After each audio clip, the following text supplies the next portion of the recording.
एक गांव में एक छोटा सा परिवार रहता था। उस परिवार में मनोहर, उसकी पत्नी जानकी और उनका बेटा राजू रहते थे। राजू अपने पिताजी के साथ वहीं खेतों में काम किया करता था। सब बहुत अच्छे से चल रहा था। एक दिन की बात है, जब खेतों में राजू और उसके पिताजी मनोहर काम कर रहे थे। उसी दिन गर्मी बहुत ही तेज होती है। दोनों काम करके एक पेड़ के नीचे बैठ जाते हैं और उन्हें बहुत भूख भी लग रही होती है। तो राजू अपने पिताजी से खाने का पूछता है। पिताजी, मैं खाने का डब्बा खोल लूं क्या? भूख सी लग रही है। हाँ बेटा, भूख तो मुझे भी लग रही है। चल दोनों मिलकर खाना खाते हैं। दोनों खाना खाने बैठते हैं तो गर्मी की वजह से उनको खाने में भी स्वाद नहीं आता। पिताजी, मुझे तो ये खाना खाने का जरा भी मन नहीं है। अरे बेटा, थोड़ा तो खा ले, तूने सुबह से कुछ नहीं खाया। गर्मी की वजह से बुरा हाल है पिताजी। बस मैं पानी पीकर आता हूँ, मुझे नहीं खाना ये खाना। रामू गर्मी से परेशान पानी पीकर आता है और बस काम में वापस लग जाता है। थोड़ी देर में शाम हो जाती है और दोनों घर को निकल पड़ते हैं। रास्ते में राजू को एक जगह काफी भीड़ सी दिखाई देती है। राजू देखने की कोशिश तो करता है पर उसे कुछ दिखाई नहीं पड़ता। राजू वहाँ जाता है तो उसे एकदम ठंडी हवा लगती है। राजू के तो शरीर में जैसे जान पड़ जाती है। वो और आगे बढ़कर देखता है तो वहाँ एक नया ढाबा खुला होता है जिसके अंदर से वो ठंडी हवा आ रही होती है। राजू वहाँ खड़े लोगों से पूछने लगता है, अरे भाई, ये भीड़ कैसी लगी पड़ी है? जरा मुझे अंदर तो जाने दो। अरे भैया, कहाँ चले जा रहे हो? दिखता नहीं लाइन लगी हुई है, पीछे लगो लाइन में। अगर एसी में बैठकर खाना खाना है तो। एसी में? हाँ भाई, ये एसी ढाबा है। अंदर पहले ही काफी लोग बैठे हैं। जब वो खाना खा लेंगे तब जाकर हमारा नंबर आएगा। फिर हम भी ठंडी एसी की हवा में खाना खाएंगे। पर ये तो बहुत महंगा खाना होगा ना? अरे कुछ महंगा नहीं है, बल्कि इतना सस्ता खाना है कि घर से भी सस्ता। मैं तो बोलता हूँ तुम भी रोज आकर खाना खाया करो। राजू तो ये सुनकर बड़ा खुश सा हो जाता है और लाइन में लग जाता है। अब वो सुबह से भूखा भी होता है तो उससे बिल्कुल सब्र नहीं हो रहा होता। अंदर जाते ही सबके चेहरे पर एक अलग ही खुशी होती है। उनके पसीने तो मानो झट से सूख जाते हैं और बस चारों तरफ ठंडी ठंडी हवा। अरे भाई, ये एसी तो बड़ी ही कमाल की चीज है। पर ये यहाँ इस छोटे से गांव में एसी ढाबा खोला किसने है? एक औरत ने खोला है। देखना, अभी आएगी वो खाना लेकर। हरिया इतना बोलता ही है कि तभी सामने से एक सुंदर सी औरत हाथों में ढेर सारी थालियां खाने से भरकर ला रही होती है। अरे जल्दी जल्दी खाना खाओ, एसी की ठंडी ठंडी हवा में गर्मा गर्म खाना खाओ। आओ आओ, जल्दी जल्दी आओ और भर पेट खाना खाओ। पेट भर कर खाओ और पैसे की जरा भी चिंता मत करो, क्योंकि यहाँ 5 रुपए में भर पेट खाना मिलेगा। हरी और बाकी लोग पेट भरकर खाना खाते हैं। हरिया के पिताजी उसका घर पर अभी तक इंतजार कर रहे होते हैं कि हरिया कहाँ रह गया। कि तभी हरिया एकदम खुश और हंसता हुआ घर में आता है। अरे तू कहाँ रह गया था? मैं कब से तेरा इंतजार कर रहा हूँ। अरे पिताजी, वो रास्ते में भीड़ लगी थी ना, वो एक औरत ने हमारे गांव में एसी ढाबा खोला है और बस 5 रुपए में वहाँ जितना मर्जी खाना खाओ। अरे मैं खुद खाकर आ रहा हूँ और इतना स्वाद खाना कि मैं आपको क्या बताऊं। मन कर रहा था कि बस खाता जाऊं। बल्कि अब आप कल से हमें खाना बांध कर मत देना। मैं और पिताजी दोनों वहीं ढाबे पर जाकर खाना खाया करेंगे। हाँ, अब तुम्हें घर का खाना क्यों पसंद आएगा? जाओ तुम दोनों वहीं जाकर खाओ, मुझे भी थोड़ा आराम मिलेगा।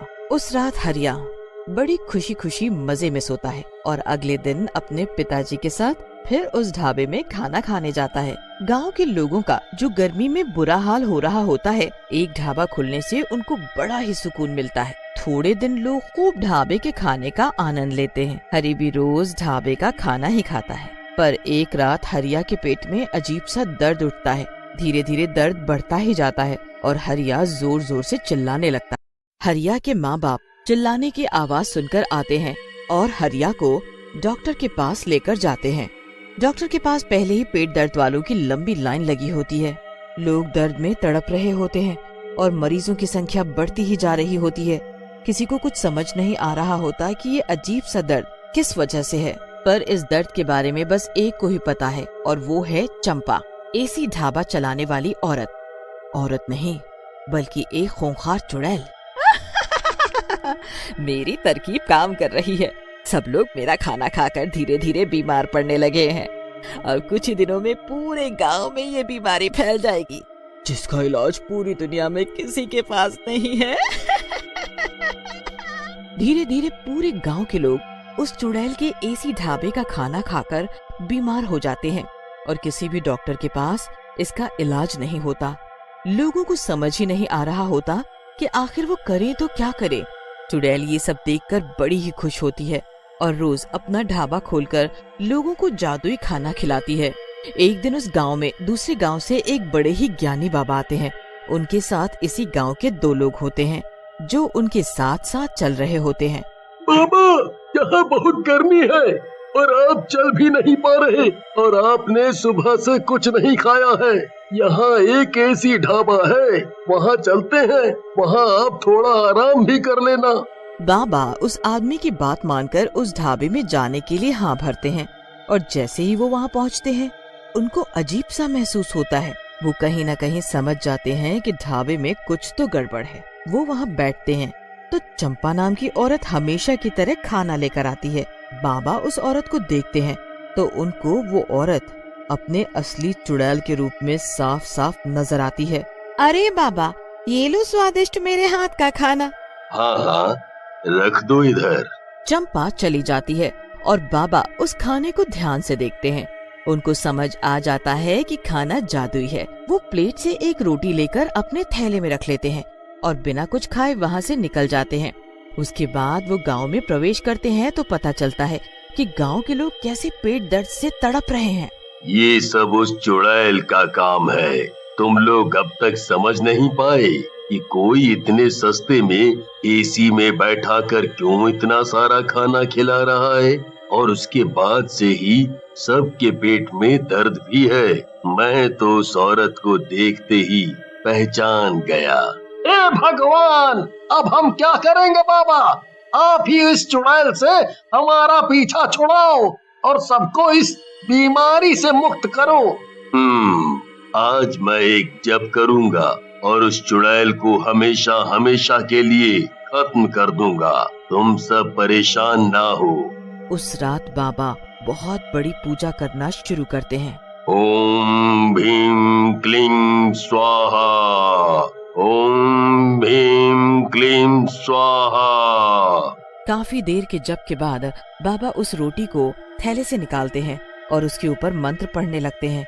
मंत्र पढ़ते ही उस रोटी को हवन में डाल देते हैं और ऐसा करते ही उधर चुड़ैल के एसी में आग लग जाती है। आग, ये कैसे हो गया? नहीं, ये नहीं हो सकता। ये एसी तो खराब हो ही नहीं सकता था।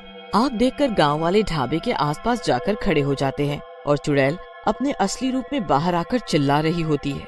मैं अपना एसी ऐसे बर्बाद नहीं होने दूंगी। मुझे जो करना है वो मैं पूरा करके रहूंगी। खबरदार, जो कोई मेरे पास भी आया सबको मार डालूंगी मैं। इतने में बाबा वहाँ आ जाते हैं।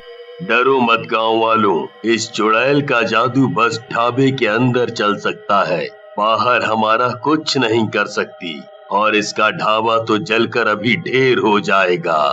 अरे मारो इस चुड़ैल को पत्थर।